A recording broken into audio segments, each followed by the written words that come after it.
நல்லா பரசலாக இருக்குது. இங்கே விட்டோம்னா இதுக்கான ப்ரே வந்து அந்த சின்ன சின்ன மீன், அந்த ஐர மீன் இதெல்லாம் வந்து தின்னுக்கிறோம். இழுத்துட்டும் போகாது, வந்து தண்ணி ஃபோர்ஸாக அவங்க வரல. இங்கேதான் மீன் நிறையா வரும். இந்த கல்லுகள் கடையில் விட்டோம்னா நல்லாயிருக்கும். இங்கேயே இருக்குது உனக்கு சேஃபு.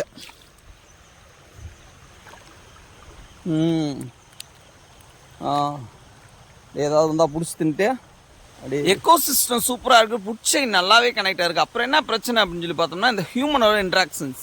அங்கே வந்து இந்த மருந்தை கலக்கிறது, இந்த தண்ணியில் வந்து நிறையா ஆர்கானிக் வேஸ்ட், அந்த வீட்டிலேருந்து வர்ற அந்த டொமஸ்டிக் வேஸ்ட்லாம் கலக்கிறது, அதே இதுக்கெல்லாம் காரணம். Save trees, save nature, save birds இப்படிலாம் சொன்னால் பார்த்தாது, அதை வந்து அப்ளை பண்ணணும். சும்மா இந்த என்விரான்மெண்டல் ஸ்டடீஸில் இன்ஜினியரிங் முடித்த பிஹெச்டி முடித்தவங்க இதெல்லாம் செய்யணும் கிடையாது. இந்த எர்த்து வந்து எல்லாத்துக்குமே காமனானது. ஸோ எல்லாருமே இதில் வந்து ரெஸ்பான்சிபிலிட்டி எடுத்து பண்ணணும்.